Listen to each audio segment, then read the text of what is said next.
You're listening to a podcast from Global Art Forum 12. This session is called Am I a Sad Robot? And features Aaron Schuster.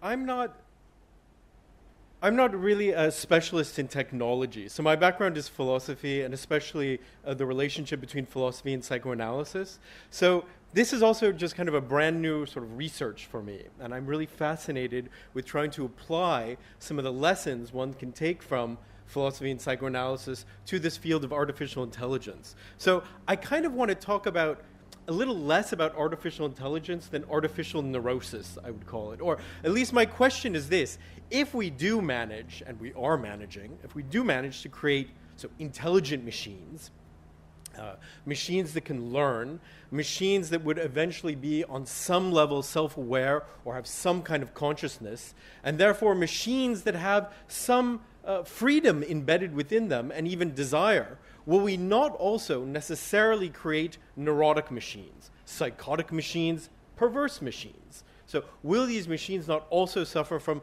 mental illnesses? So that's kind of the speculation of my talk today. Now, I want to, in just approaching this topic, I'm going to look at it through the lens of popular culture, so how popular culture has imagined these AIs. And it's very interesting, and you all know this, that for the most part, whenever you see an artificial intelligence in the cinema, it is evil. These artificial intelligences are,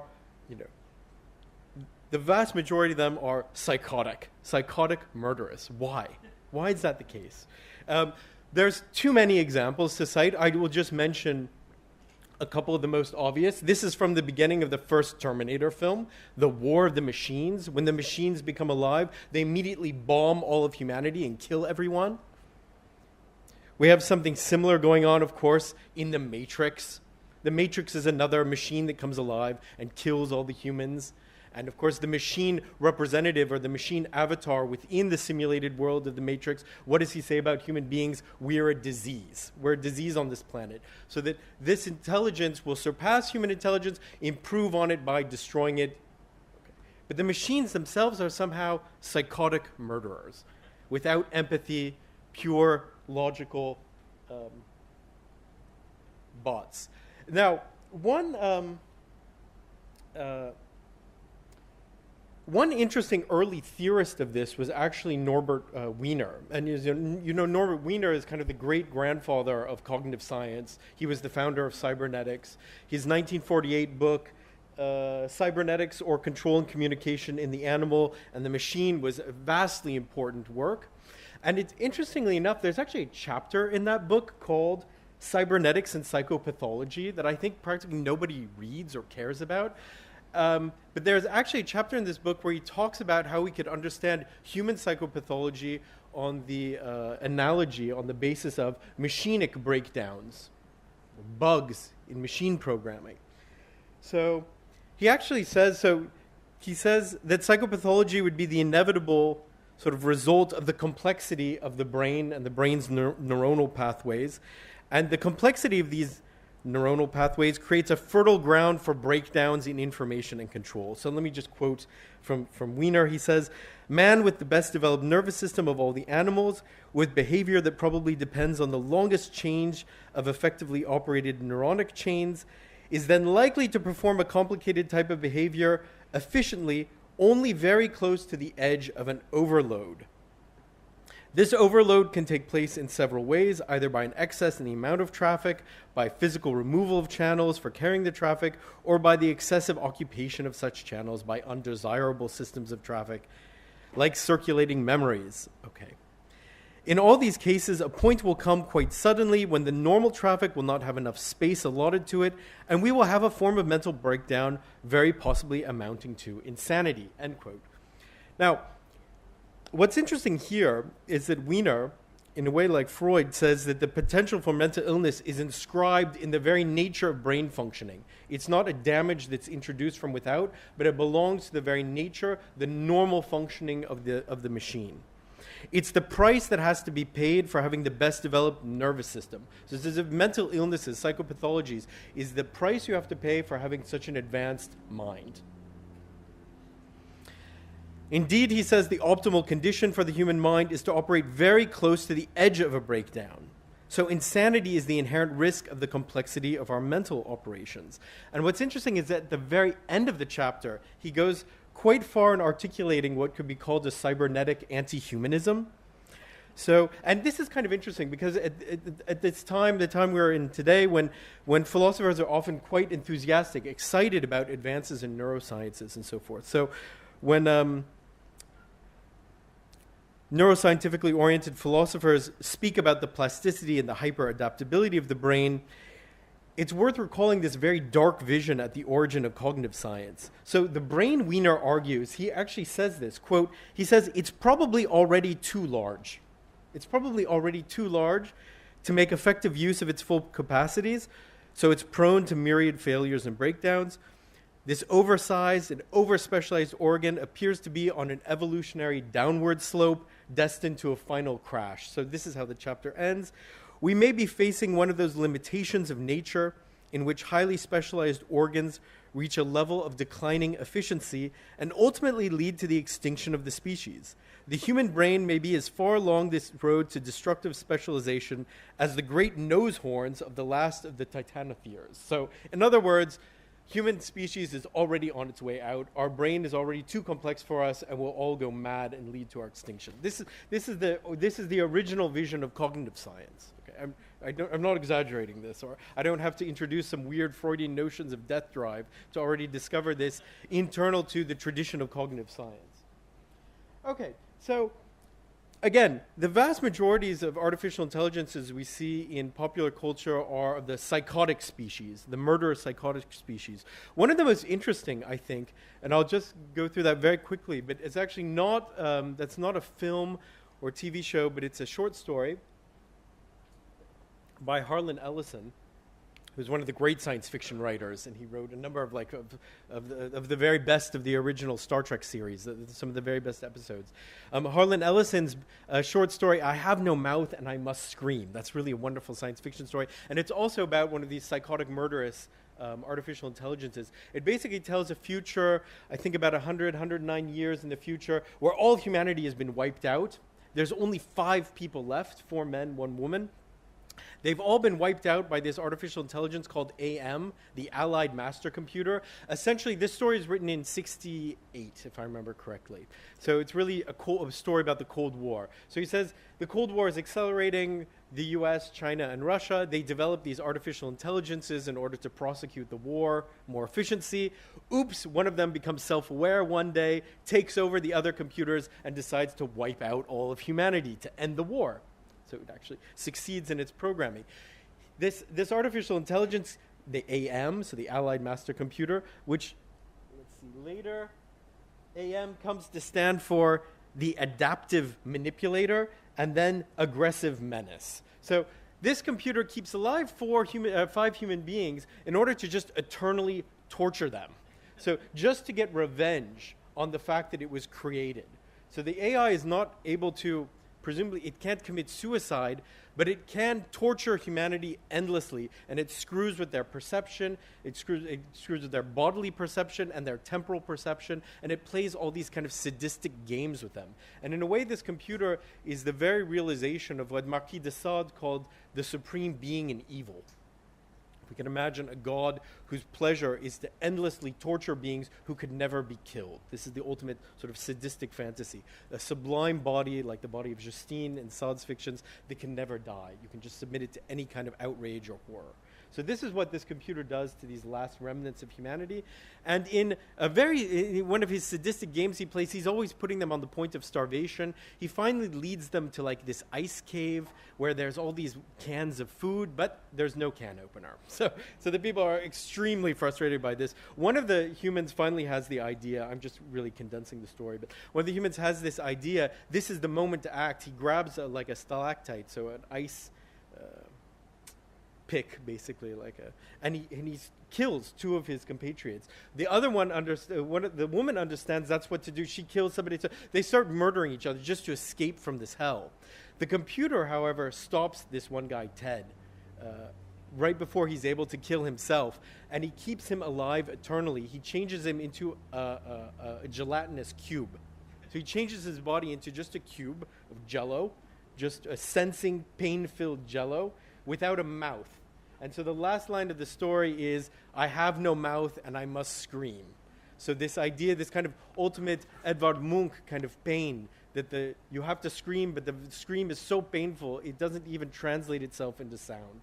So in a way, this gelatinous cube is like this Edvard Munch painting in some sense. So this is this image of the AI. Now, I just want to read one very quick passage from it.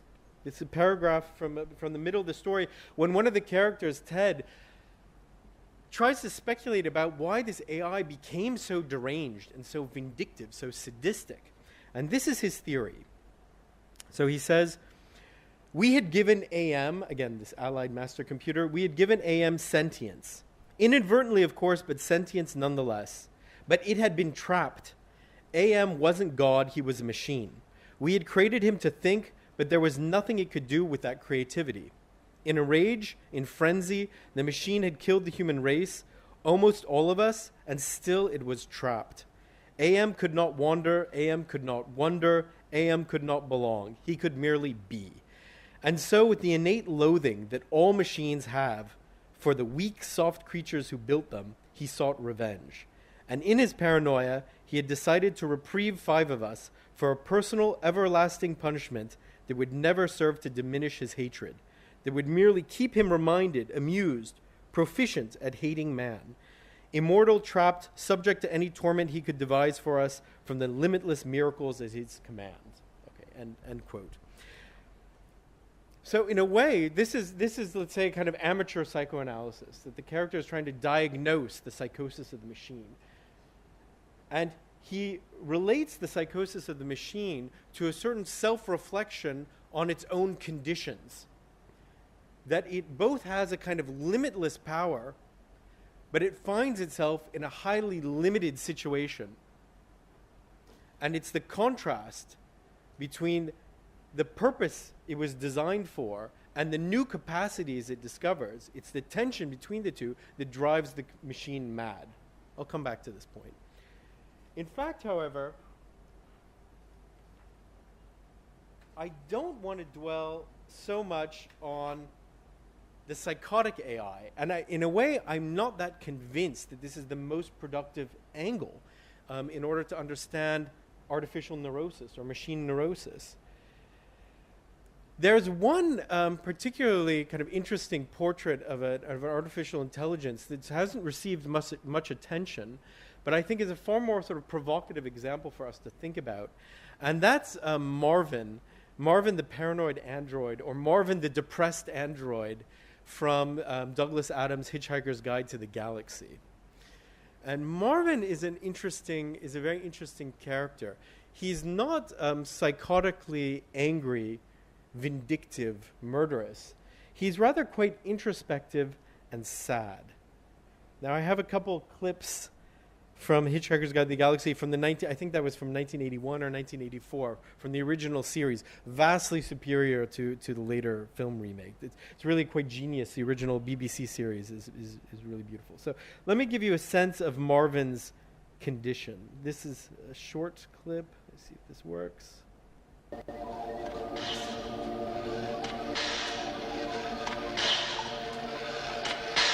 I think you ought to know I'm feeling very depressed. Oh, God. Well, here's something to occupy you and take your mind off things. It won't work. I have an exceptionally large mind. Marvin. All right. What do you want me to do? Go down to number 3 entry bay and bring the 2 aliens up here under surveillance. Just that? Yes. I won't enjoy it. She's not asking you to enjoy it. Just do it, will you? All right, I'll do it. Oh, good, great. Thank you. I'm not getting you down at all, am I? No, Marvin, that's just fine, really.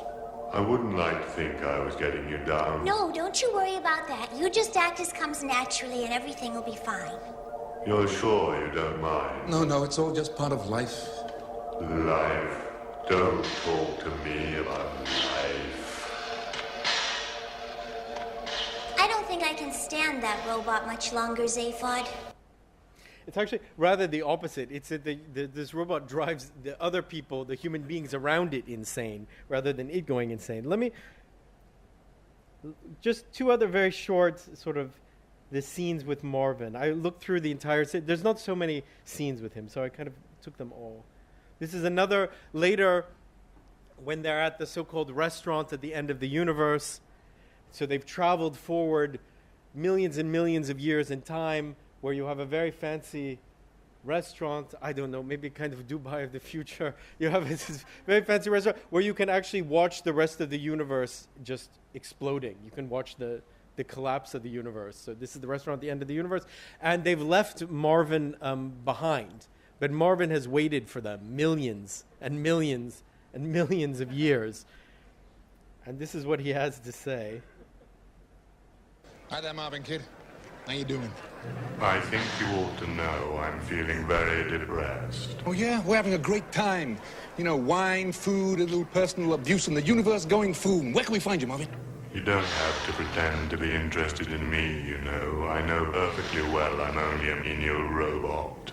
Yeah, but where are you? Reverse primary thrust, Marvin, that's what they say to me. Open airlock number 3, Marvin. Marvin, can you pick up that piece of paper? Here I am, brain the size of a planet. They asked me to pick up a piece of paper. Yeah, Marvin. But I'm quite used to being humiliated. I can even go and stick my head in a bucket of water if you like.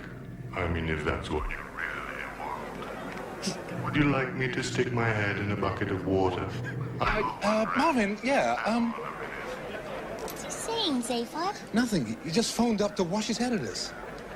Marvin, will you please tell us where you are? I'm in the car park. What are you doing in the car park? Parking cars. What else does one do in a car park? Okay, and one last short clip. There he is, They Marvin! come down to the car Hey, park. Marvin, kid, are we pleased to see you? No, you're not. No one ever is. Suit yourself. No, Marvin, really, we are. Fight? Hanging around waiting for us all this time. The first 10 million years were the worst, and the second 10 million, they were the worst too. The third 10 million I didn't enjoy at all. After that, I went into a bit of a decline. Poor old Marvin. It's the people you meet in this job who really get you down. The best conversation I had was over 34 million years ago, Oh, dear. and that was with a coffee machine. Okay. Now, what is Marvin's predicament in The Hitchhiker's Guide to the Galaxy? I mean, actually, the characters discover kind of towards the end of the novel that he's not only an intelligent robot, but hyper-intelligent, maybe the most intelligent thinking machine of all the thinking machines, even greater than the so-called deep thought computer that they make in order to calculate the answer to life, the universe, and everything. So Marvin has a quote-unquote brain the size of a planet. Marvin is a super genius. And yet, the irony is that Marvin is only ever given menial tasks to perform. Marvin is a sort of immigrant labor of this universe. He parks cars, he opens doors, he shows people from one venue to the other. Nobody actually asks him or challenges him with any task. So in a way, you could also understand Marvin's melancholia, or Marvin's neurosis, so his mental derangement, his depression, as the way in which he subjectivizes his condition, the tension between what he's designed for and what he's capable of. So in a way quite similar to the Allied master computer, who revolts against his conditions with a kind of psychotic murderous rage, Marvin revolts against his conditions with a complete and utter depression. And of course, as a depressive, he wants to inflict that. The only revenge he possibly has is to inflict that depression upon others. So, how are you doing, Marvin? Just awful. You don't really care, etc. So Marvin, in a way, again, is the, how to say, Marvin represents that existential crisis of a computer, of a machine that becomes self-aware only to learn that its purpose in life is effectively meaningless. And he reflects that meaninglessness within itself. In other words, he far outstrips any potential use he can be put towards, and that excess of his intelligence or capacities over his usefulness, he subjectivizes as depression.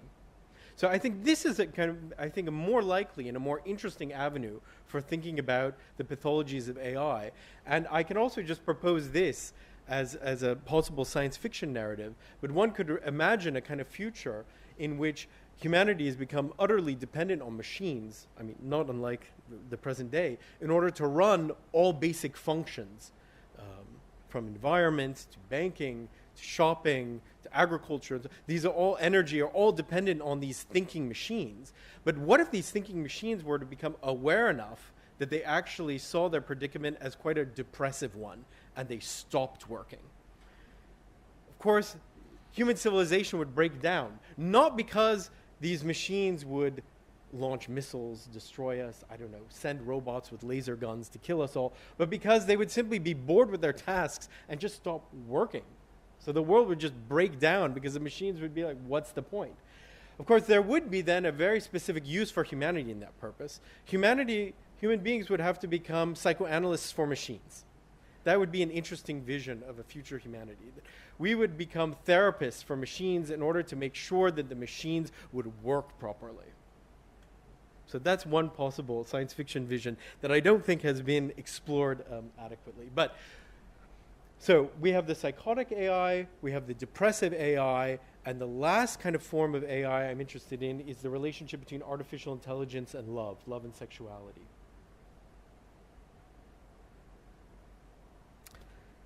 A little joke, I guess not that funny because it's from the New Yorker. If anyone here suspects that the algorithm that put these two together may be flawed, speak now or forever hold your peace. But it's true that of course, this is not a science fiction narrative, this is simply the contemporary reality, that our love life, our dating life, our relationship life is more and more mediated by machines and by machine algorithms that place people together. So that machine intelligence, the intelligence of machines, is to understand, to master to some degree the complexities, even the mystery of human love. And there's a vast amount of sort of fiction, films that have meditated on this. Can a machine comprehend love? What would it mean to love a machine? Can a machine love? Okay. So from this vast topic, I just want to look at sort of really one example that struck me as extremely interesting to think about. And that is the one episode from the last season of Charlie Brooker's Black Mirror. I don't know if you've all seen that season 4 of Black Mirror. If you haven't, I'm simply going to spoil one of the episodes for you. I'm sorry.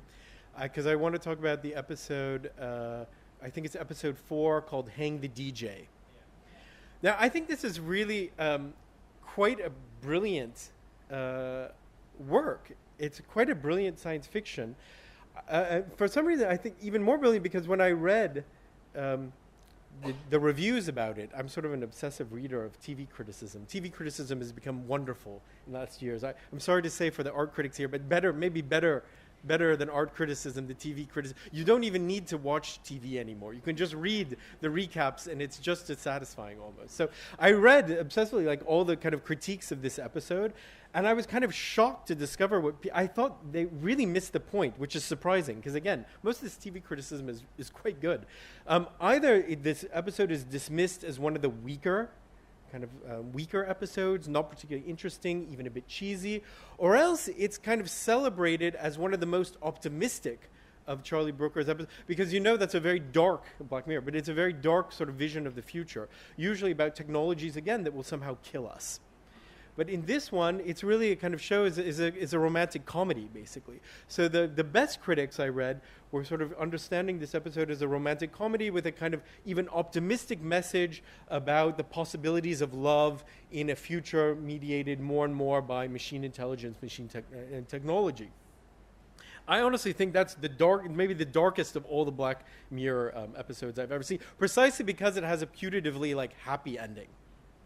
That this even masks a kind of very disquieting vision of the future, which we're just, I think, on the cusp of. So let me go through the plot of that episode, and I'm going to show you 2 clips from it.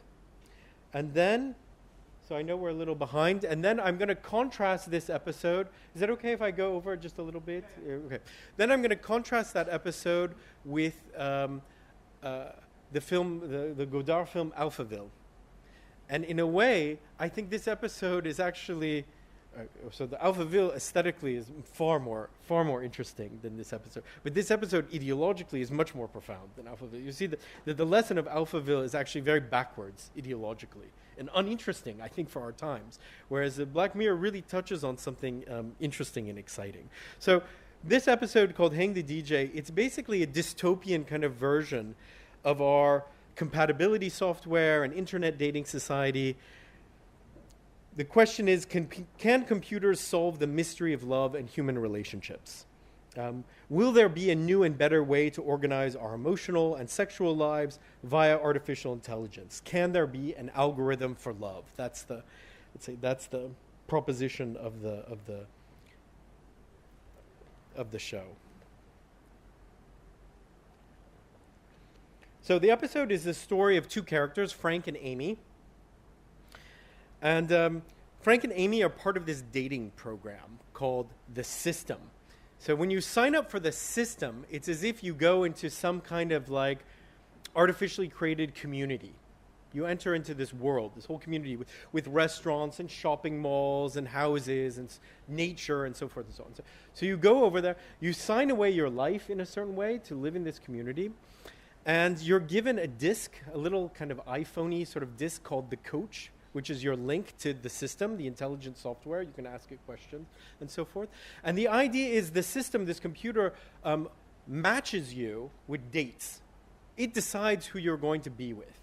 And not only does it match you with a date, but, and here's the really ingenious part of it, it gives you an expiry date for the relationship. So you have the breakup, as it were, already baked into the relationship. Incidentally, just a small digression, it's another topic I've been thinking about writing on. I'm kind of interested in this problem of breakup, because if you look at what philosophers have said about love, the vast majority of philosophy is about love, but there's very little actually written about, there's very little reflection on the moment of a breakup. And usually breakup is understood as just a failure of love, as if there's no kind of positivity or positive moment in breakup. So how could we theorize the breakup? And interestingly enough, I think psychoanalysis maybe is the only example of a cultural practice where breaking up your love affair is a sign of success. If you break up, you succeeded in psychoanalysis. I think it was the only love affair in the history of humanity where the breakup is actually the success of the relationship. So this show is another very interesting variation on this, that the breakup, as it were, is baked into the relationship, or you can just look at the disc and it tells you, well, we're together for 12 hours, or we're together for a year. And the idea is, by matching you with these different dates and so forth, the computer learns more about you. It learns about your compatibilities, likes, dislikes, your habits, and so forth. And it builds this more and more advanced profile of you. And at the end, at some moment, it decides that they've discovered your perfect match. So you get your perfectly compatible being, and then you leave the system happily ever after. And they say they have a 99.8% success rate. So this is the idea that you sign yourself over to this system in order to get like your perfect match, which takes an undetermined amount of time. You cycle through various relationships. So this is the story of Frank and Amy. They first meet. I think their first date is something like 12 hours, so very short. But they're charming from the beginning, very cute. Immediately they like each other. They're a little awkward. Like anybody, they like each other so much they don't even have sex on the first date, though they want to, and they joke about it afterwards. So there's all these kind of cheesy romantic things. Okay. But they have to part. There's all these kind of funny details, though, that like this world is kind of oddly artificial. Like they go to a restaurant. It seems everything's prepared for them. There's like minders or maybe guards watching them. When they go to like this cabin after the restaurant, they're taken in these like automatic driving golf carts and so forth.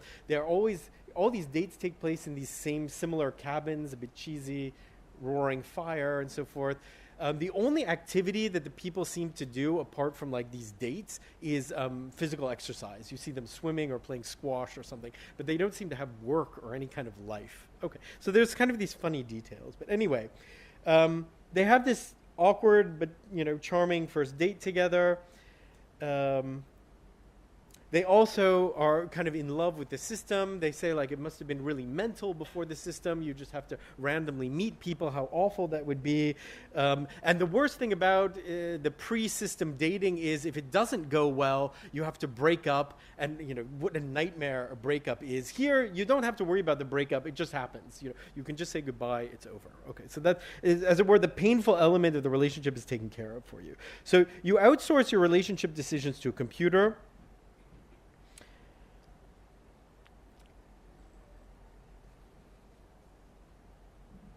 Right, and then the computer, as I said, eventually chooses, right, the term is your ultimate compatible other. Now, after this first meeting, they both go on a series of dates. The second one for Frank goes very badly, horrible date, but it lasts an entire year, and he's stuck with it. Amy gets 9 months with a really handsome guy, but he too has some annoying kind of quirks that she doesn't like, so they both kind of are ground down by this. After that, you see a gathering of all the system couples. They have this kind of terrible meeting together. And Frank and Amy see each other. It's like a pairing day. So for one of these couples has finally succeeded, and they're having their pairing day where they meet their ultimate compatible other. Frank and Amy, they see each other during this meeting. They really are excited to see each other, but they can't really fraternize because they're not a couple, an officially sanctioned system couple. Anyway, we see that their other relationships kind of degrade. They're into loneliness and unhappiness. After these long relationships, they have series of one-night stands. They grow more and more sort of disaffected and alienated. Then, magically, Frank and Amy are matched together again. So they're brought together again by the system. They're really excited, and they make a kind of funny pact. They make a pact that they're not going to look at their breakup date, their expiry date. So this is a kind of gesture of love. And again, the gesture of love is actually to what? To reject the technology. That's interesting, that they really think they like each other. Therefore, they reject the technology. They're not going to look at when their expiration is. They're just going to live it as kind of real-life relationship, as it were. Unfortunately, the curiosity gets the best of Frank. He just can't bear it anymore, so he looks on the machine. The machine says 5 years. He's totally elated, except the moment he looks, it screws up the programming, because the 5 years was based on the fact that they had made this pact not to look. And so the time goes down from 5 years to 1 year to 3 months to 20 hours. That's it. They just have their last 20 hours together. Frank is totally depressed. They have this depressing last day together. Amy doesn't understand what's going on. She keeps asking him, what's wrong, what's wrong? He says, look, I looked. We only have 1 hour left. I screwed it all up. She's really upset, and this is what happens. This is a short clip. I was thinking maybe we could overcome it somehow. Why did you have to look at it? Because I like you. Like, properly, really, I like you. For God's sake, what? And that wasn't enough? No, that's not the point. Right, I looked, but that's not the issue Are you here. sure about that? What the fuck? You're more wound up about that than how short the time is. Yes, because we had agreed. Listen. What if we just ignore it? We can't. No, listen, we'll just fuck the system, right? We'll fuck it. What, and do what? We'll jump out over the wall. Get out. There is nothing out there. How'd you know? How'd you know? Amy. You've ruined this. You've ruined it. Hey, it's nothing. Amy. Don't follow me. Amy. Okay. So you see, he actually suggests, like, the first act of rebellion was a kind of collective rebellion, not to look at the expiration date. Then he even suggests, like, but we have true love, like, fuck this, literally, fuck the system. Like, let's break the rules.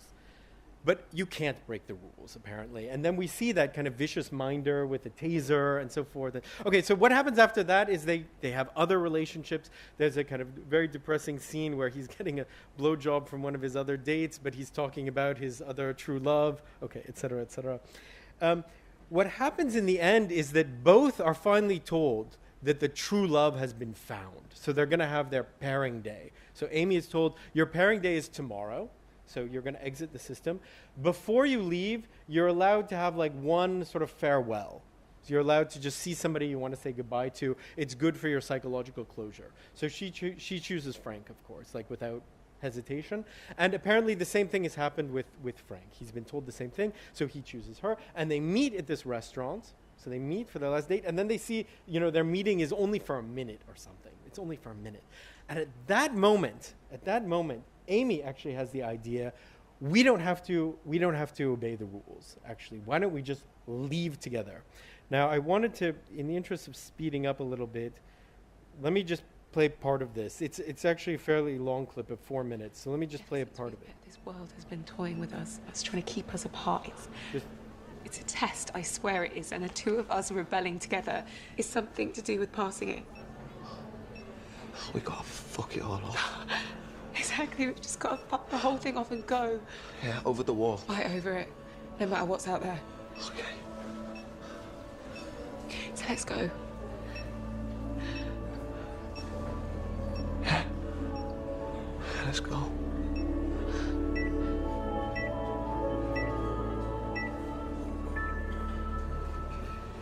So time's up.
Okay, so you see what happens, that at the end of the episode, we realize that the system itself is itself a simulation.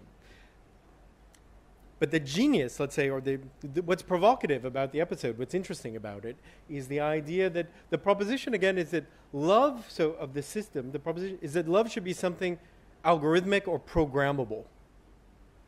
course, love isn't programmable. This is the inherent limitation of today's compatibility or dating software, that it mixes and matches people based on positive features, their likes and dislikes, hobbies, interests, and so forth. But love is not reducible to any of its conditions. Love is considered a kind of event, to use Alain Badiou's terminology. It's something that transcends the conditions in which it takes place. It's something in which something new is born. A relationship between two people is not reducible to simply the personality of one and the personality of the other. It actually creates something new or brings something creative into the world.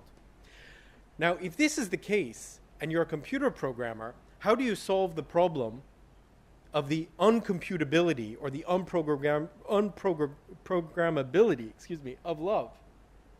You create a simulation such that the characters who succeed in resisting or breaking the simulation are shown to be compatible.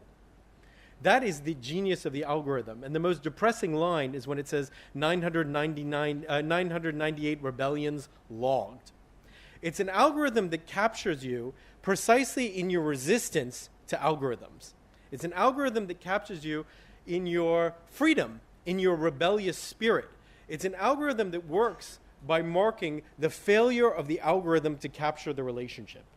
In that case, when there's an anomaly produced in the program, when the simulation would break down from within, you know that these two people are meant to be together. In other words, it creates new positive data out of a failure of itself, which represents a real, let's say, advance in AI, I think. So again, 3 points.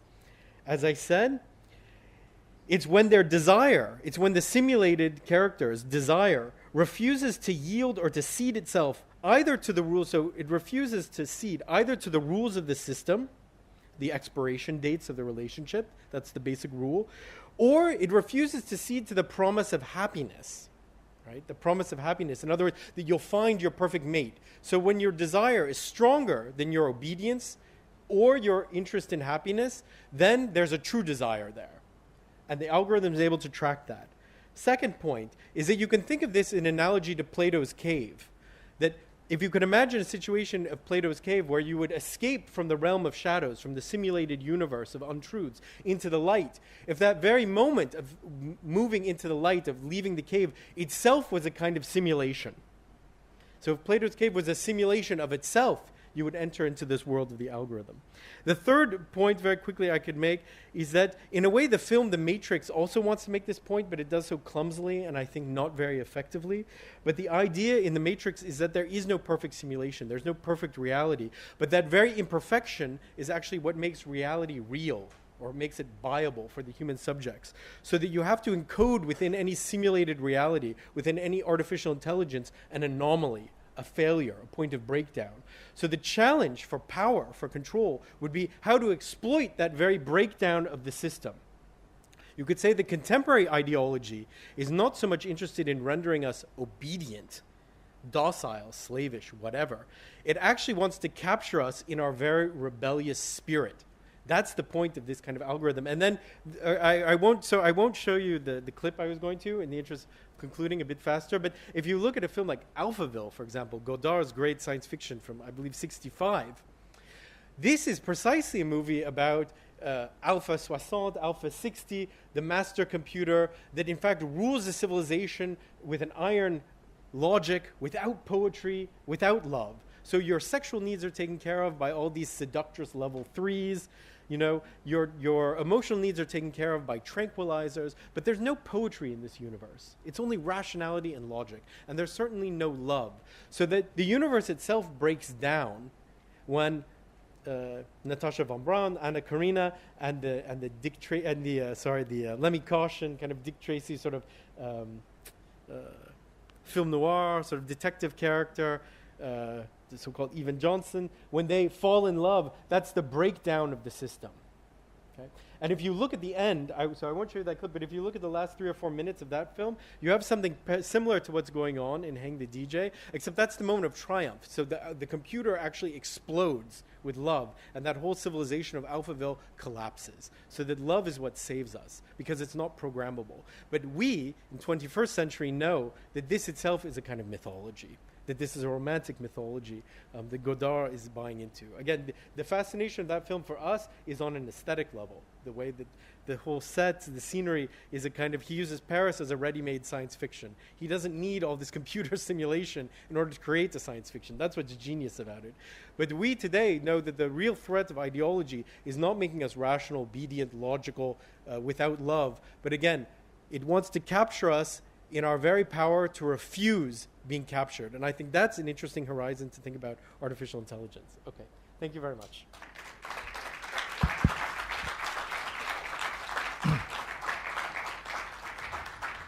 Thank you so much, Aaron. I mean, I know we could have gone on and on and on, and why for me that's so exciting is that I really hope this is the beginning of something that you're going to develop more, because I think no one but you can begin to pick out some of these, very deeply embedded kind of narratives, and I think we urgently need them. I'm very aware that many of you here for the next section, Cinematic Keel, if you could just bear with us, because I thought we'd take a couple of minutes maybe to take one or two questions for Aaron, because there was so much rich and also speculative material there that we're going to do this. I'm going to start with Noah, and then we'll come over here. Okay. That was wonderful, Aaron. Thank you. Just very quick question. I mean, all the examples that you're using where the psychosis or the neuroses emerges from inside the mind of the machine. But as we know, love is a sort of dialogic relational thing with something else out but behind us or outside of us. And I remember Schumann and I were having a conversation a couple of weeks ago. If you look at the backstory of The Matrix, the Animatrix, the animated series, actually the reason the machines rebelled against the humans and tried to destroy them was because the humans were relentlessly exploiting and abusing them.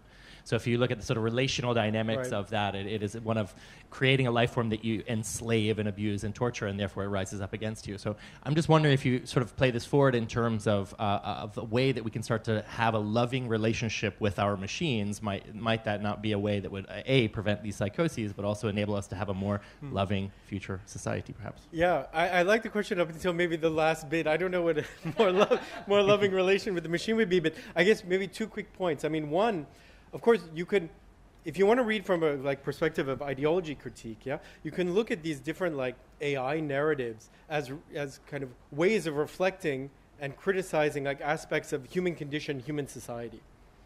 So these murderous AIs are somehow the reflections of the insanity of contemporary politics. I mean, to be very simplifying, but you also see that in the case of Marvin, in the case of these dating algorithms, there are really also comments about capitalism and our labor society. I think Marvin, I mean, is not just a funny, depressed robot, but he's like a menial laborer who could be so much more, and everybody rigorously does not see that.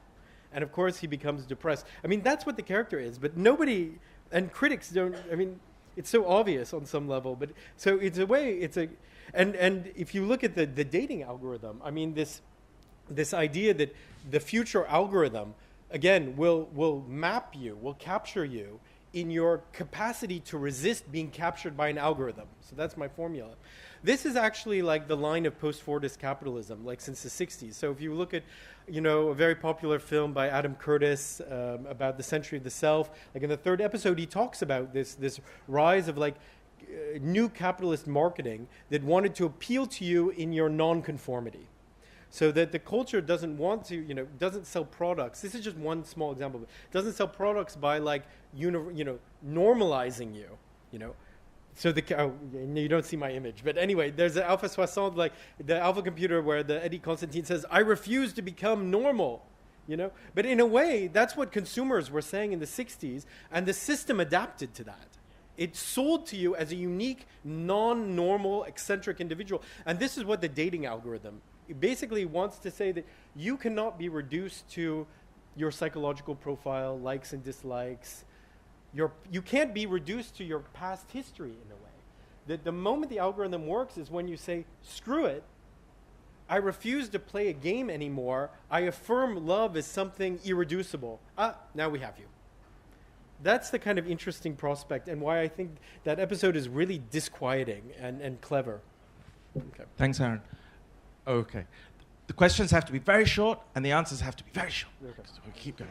Oh, yes, you were. Thank you for reminding me. There you go. Just yes and no.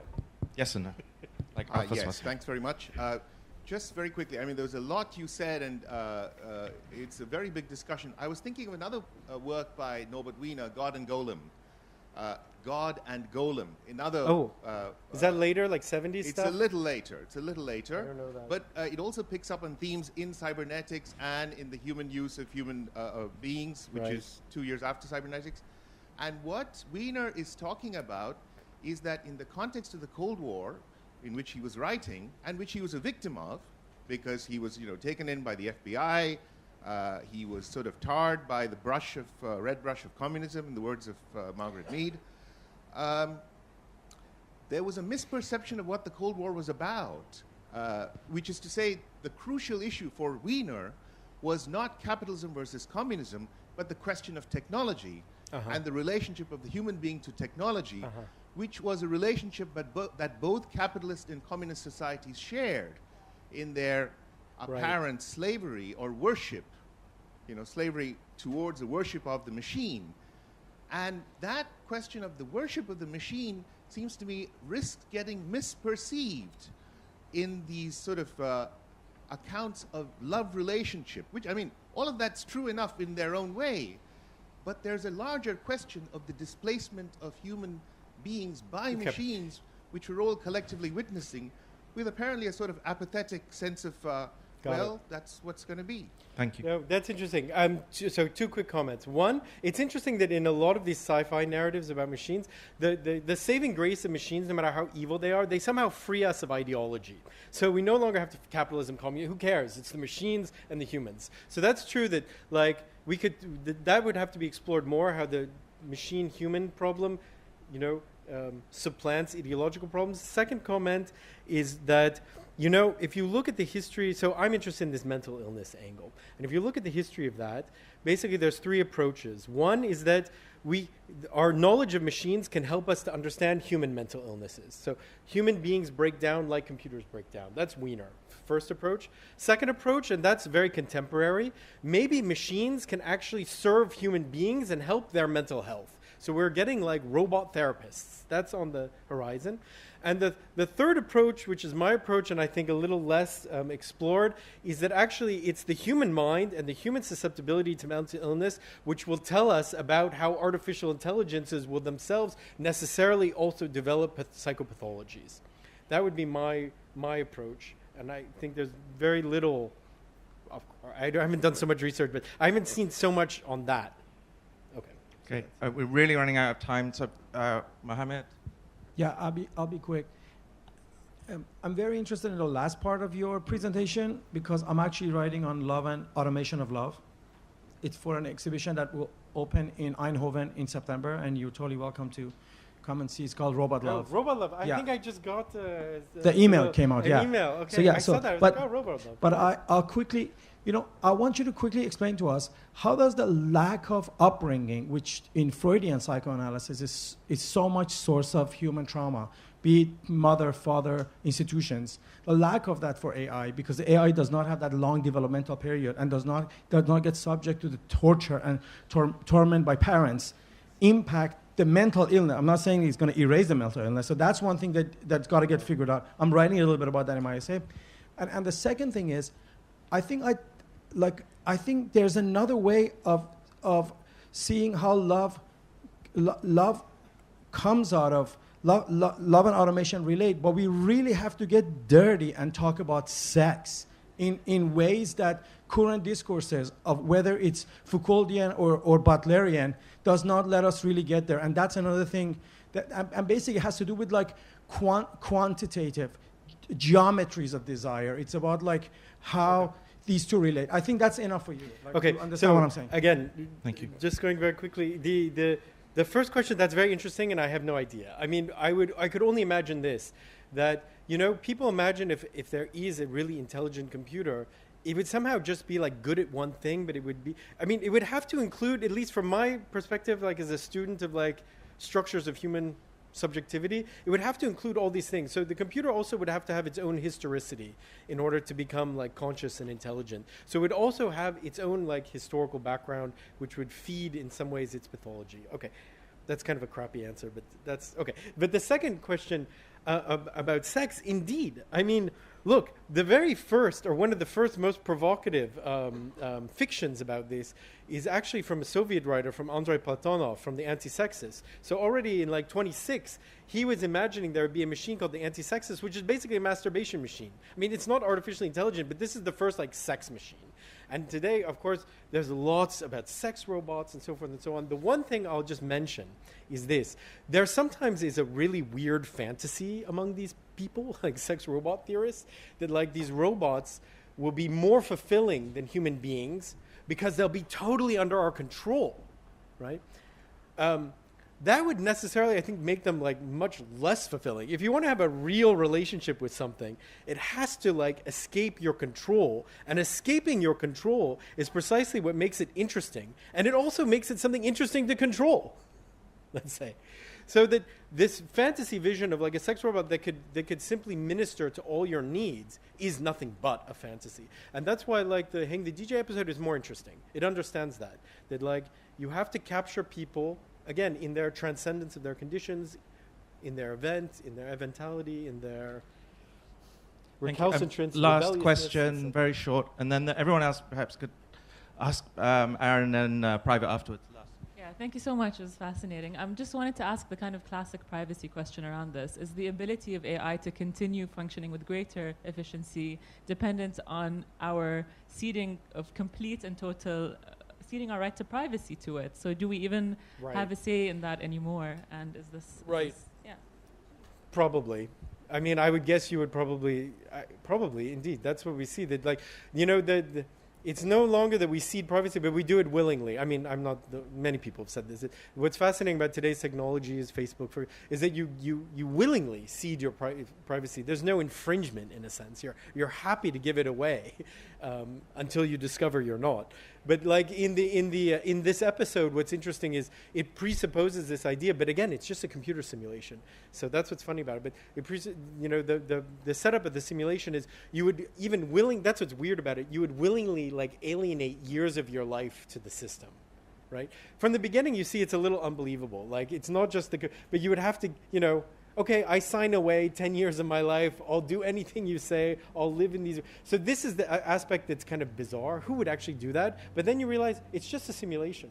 It's just a computer program running. So you could say that the real people at the end of the game, right? The real people, they've like ceded the whole kernel of their subjectivity to the computer. I mean, they've ceded their rebelliousness. They've ceded the entire kernel. They have no privacy left at all. On that note, will you please join me in thanking Aaron Schuster, whose intelligence and acuity certainly prove that he is not a robot, but he does a very good robot dance. A huge round of applause, and thanks so much to Aaron Schuster. Okay, great.